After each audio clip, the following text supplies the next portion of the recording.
Vamos baixar um pouco.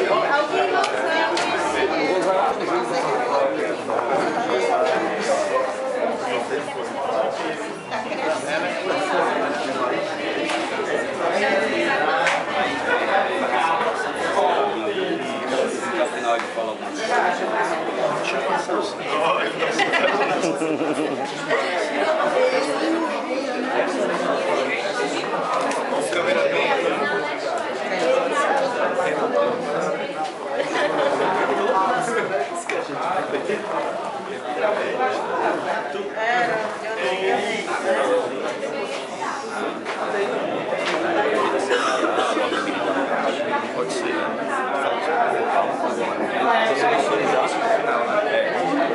Ele vai passar no início para deixar baixar de 2, 3 minutinhos. Ele foi meu ponto no palco. Não, ele estava muito, não estava no período dele. Quando eu falo com o chefe, eu vou falar com você. A ideia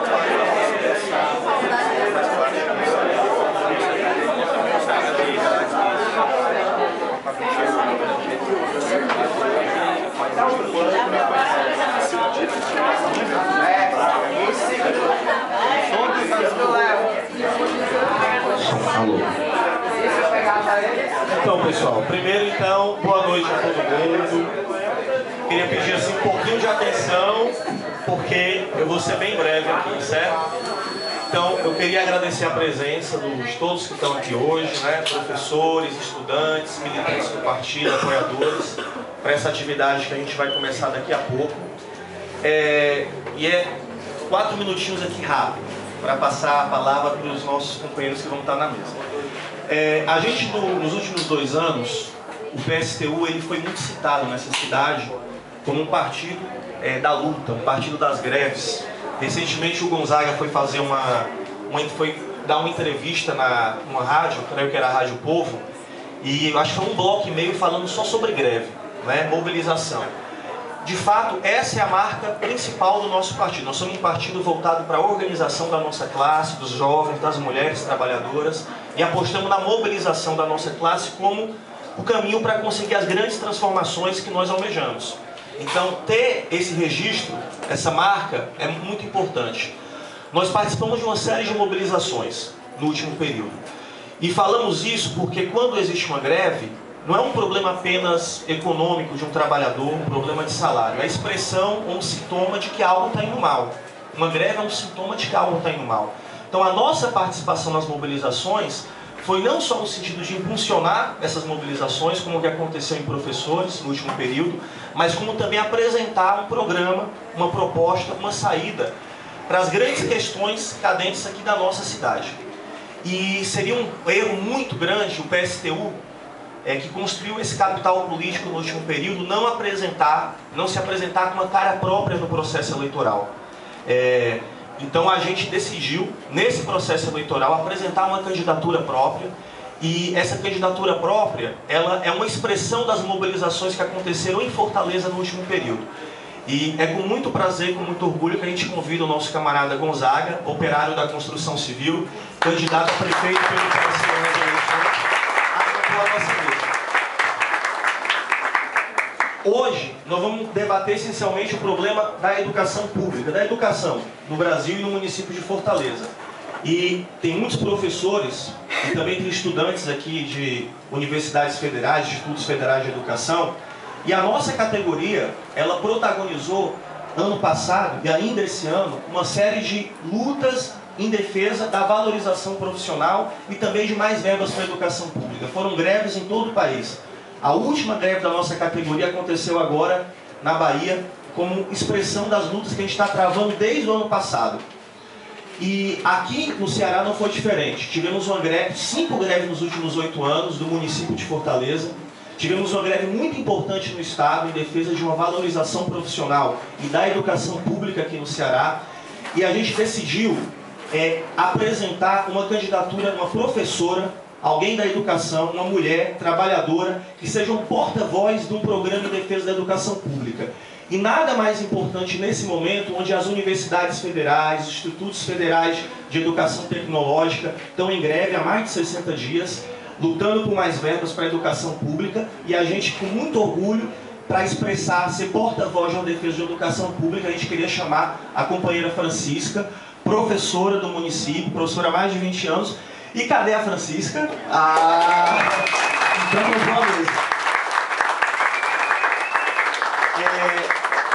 e também para compor a mesa, a gente queria chamar o companheiro, um jovem militante do PSTU, estudante de medicina, do Centro Acadêmico de Medicina, né? O companheiro Max, está aqui o Max, que vai falar um pouquinho também hoje sobre educação superior, acesso ao ensino superior. Então aqui, essa é a nossa mesa aqui. Eu queria passar a palavra para o companheiro Gonzaga, que vai fazer uma saudação e também ao final vai falar um pouco. Então, deixar aqui com o Gonzaga. Obrigado pela atenção. Boa noite a todos.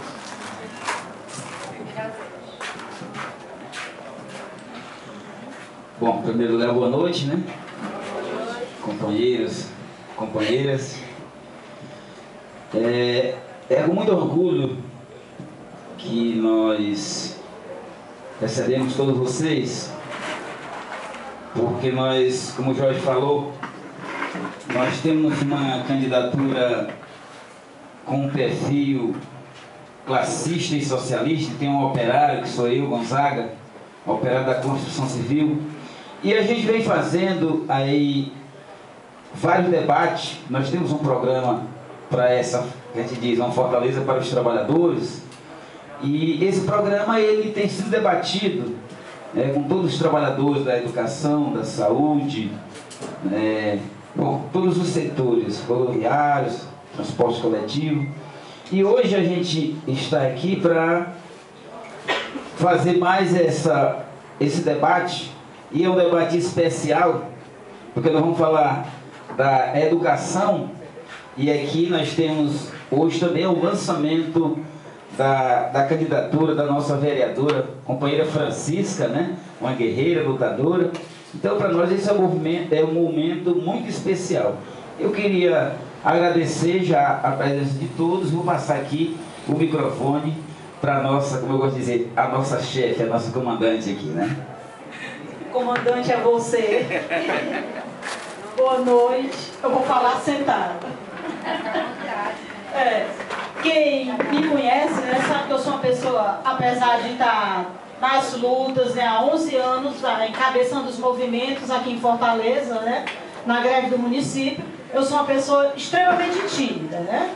Mas eu abracei essa causa. Quando o partido me convidou, eu relutei muito. Não, e o Fabinho foi derrubando todos os argumentos. E me convenceu, né? E aí eu resolvi abraçar e dizer o seguinte, que essa candidatura aqui não é a candidatura da Francisca, porque a Francisca jamais estaria aqui. A Francisca está nas lutas, na sala de aula, mas enquanto candidata não, né? E aí por que eu me candidatei? Para abraçar essa causa que é muito maior, né? Que é a causa do PSTU, é a causa dos trabalhadores. Nós vivemos no sistema capitalista e nós somos muito explorados e oprimidos, né?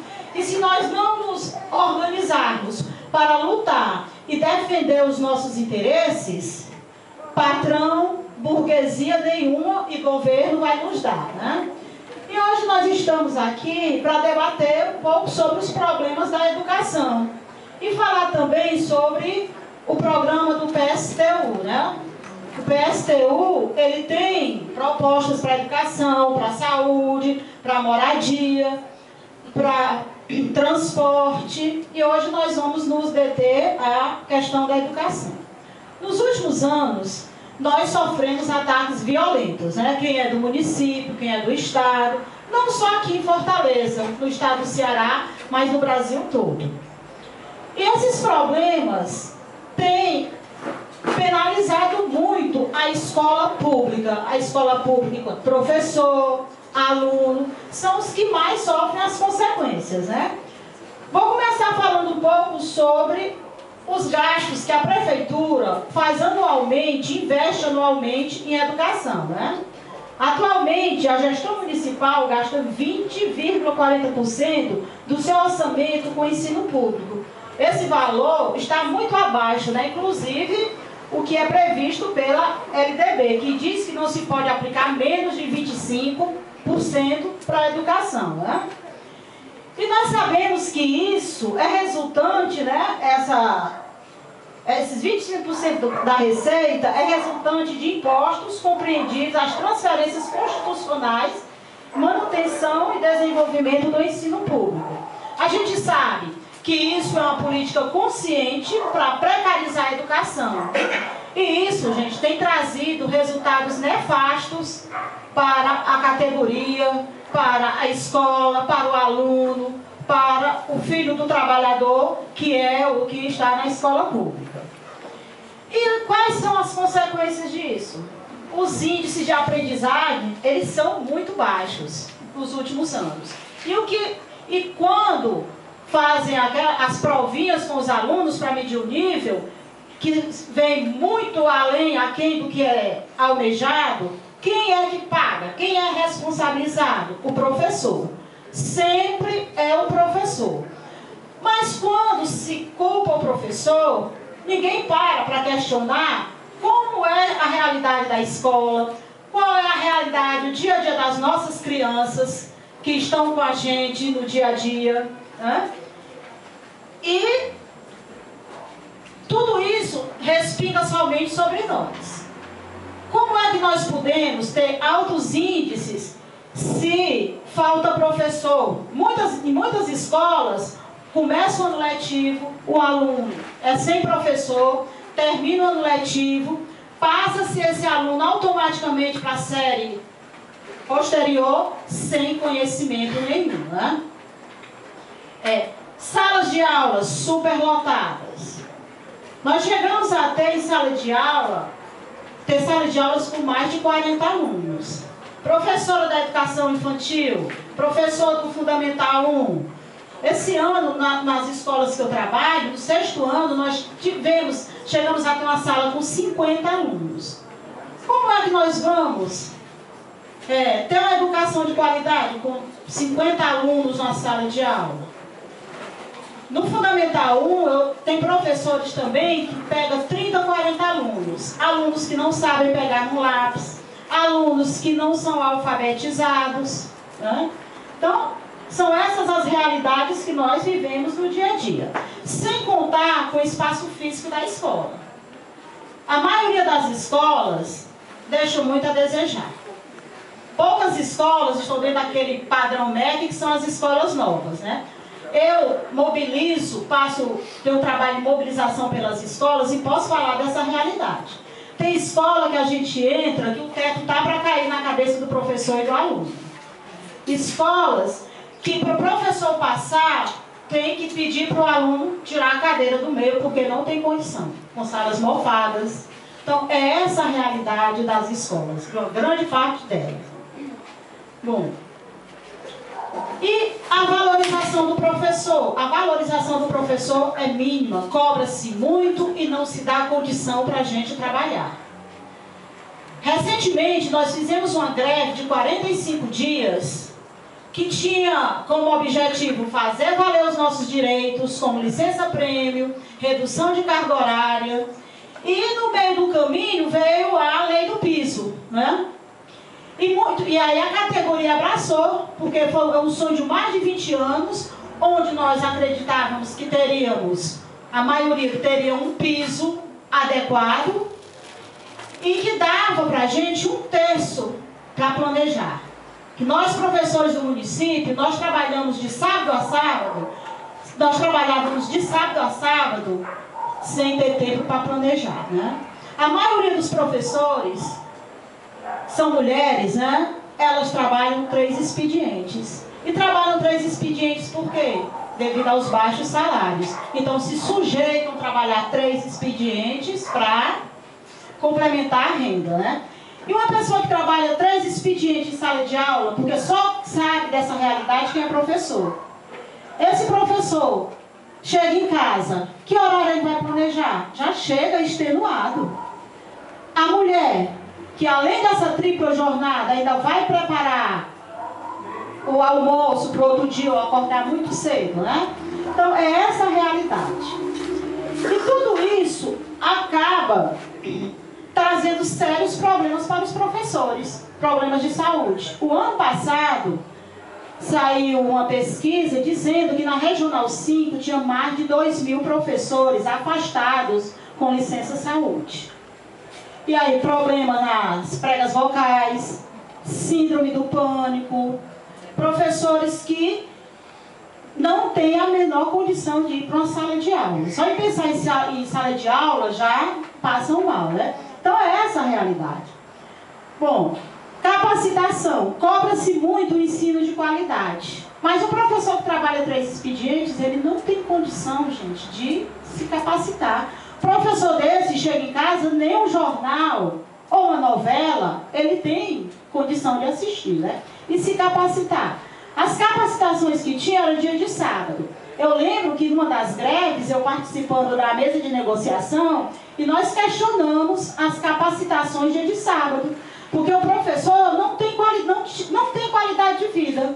Não dá assistência à família, porque fazia aquele sacrifício e ia fazer as capacitações dia de sábado, né? E aí nós questionamos, na época era o Tim Gomes, ele olhou pra gente e disse: pois se capacite de madrugada. E é muito cômodo dizer isso quando ele passava algumas horas sentado lá na Câmara, né? Em relação à redução da carga horária, nós, professores do município, temos direito, quando completa 20 anos de sala de aula, ou 50 anos de idade, pode reduzir a carga horária. O Ronivaldo disse que achava um absurdo uma pessoa com 50 anos querer reduzir a carga horária, né? Agora pergunta se ele passou 20 anos em sala de aula. Porque quando com 20 anos de sala de aula, você já está saturado, você já está pedindo arrego, rezando para reduzir sua carga horária ou se aposentar, né? Bom, especialização. Uma boa parte dos professores hoje tem. E os professores que querem fazer mestrado, existe uma lei que dá direito a reduzir ele ser liberado para fazer o mestrado ou doutorado. Mas muitos professores não saíam, porque não pediam, porque ao pedir, a regência de classe, ela era retirada.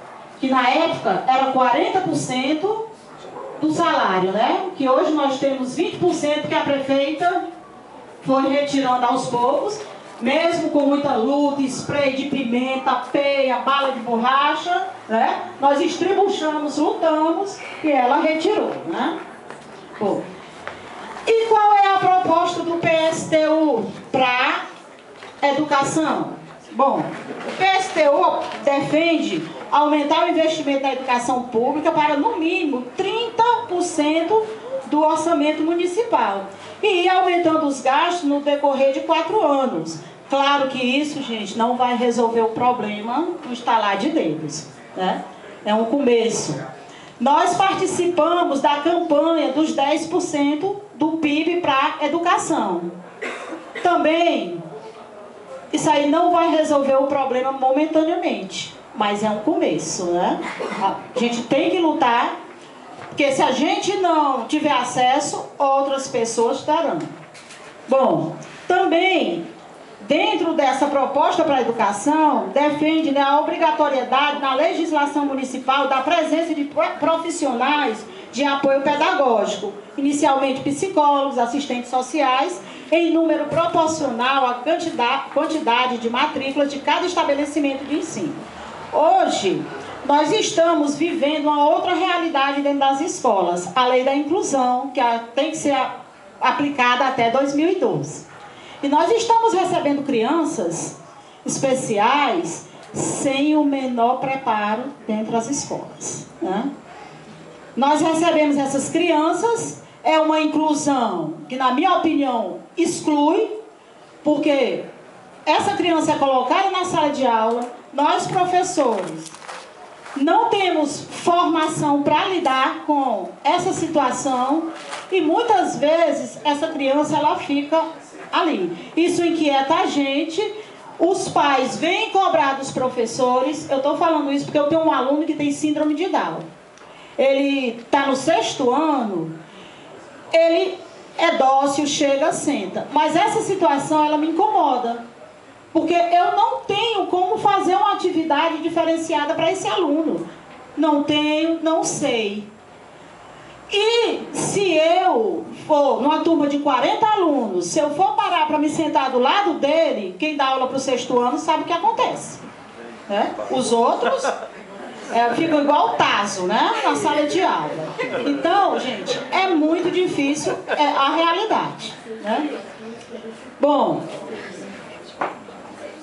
e aí nós defendemos, porque a lei da inclusão, ela diz que o aluno ele tem que estar na sala de aula com os outros alunos, né?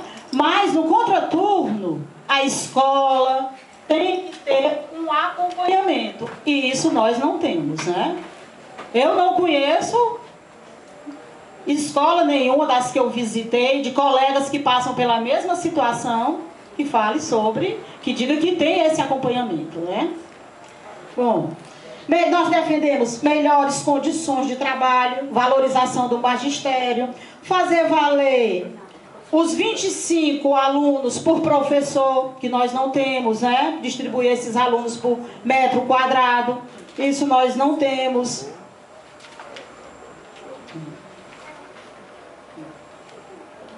E apoiamos a mobilização dos trabalhadores em educação e estudantes. Porque, como o Jorge colocou aqui no início, se nós paramos para fazer uma greve, isso, gente, não é porque nós queremos, não. Nós fazemos greve porque tem alguma coisa errada, tem alguma coisa inquietando a gente. Muitas vezes as pessoas desinformadas dizem, estão lutando por salário. Também. Mas nós lutamos por melhores condições de trabalho do dia a dia na escola, né? Uma escola que nos dê condições para a gente fazer um trabalho adequado com os nossos alunos. Outro problema que nós enfrentamos na educação são as creches, né? A situação de creches em Fortaleza é uma vergonha. Atualmente são 136 na capital, funcionando com recursos da prefeitura, 75% delas totalmente municipalizadas, 57 são conveniadas e 4 funcionam em escolas que mantêm turmas de creche. Das 75 creches municipalizadas, apenas 12 encontram-se no padrão MEC. A maioria das creches, que a gente quando passa nos bairros fazendo o trabalho de mobilização, são espaços que eles pegam as tábuas e dividem para os professores trabalharem, né? Creches que não tem banheiro apropriado para as crianças, são essas creches que não estão no padrão MEC, né? Creches que eu já passei em algumas que a professora sozinha com os alunos, com as crianças, porque não tem uma pessoa para acompanhar.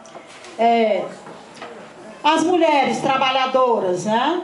Elas enfrentam esse problema da creche, além de causar problemas para as crianças, também afeta a vida da mulher trabalhadora. Porque a mulher trabalhadora deixa o seu filho na creche e vai trabalhar. E as creches estão superlotadas, não comportam a quantidade de alunos, e a maioria desses alunos estão fora delas, né? Essa semana a gente estava conversando e o Gonzaga falando que dos filhos dele, só a mais nova teve acesso à creche. E que essa garota que teve acesso à creche, ela teve um desenvolvimento cognitivo melhor do que os outros filhos dele. E aí, gente, nós queremos creche sim, para a mulher trabalhadora, para a mulher sair para trabalhar, não precisar deixar um filho tomando conta, pagar uma vizinha que já sacrifica o seu salário para pagar. Nós queremos creche de qualidade.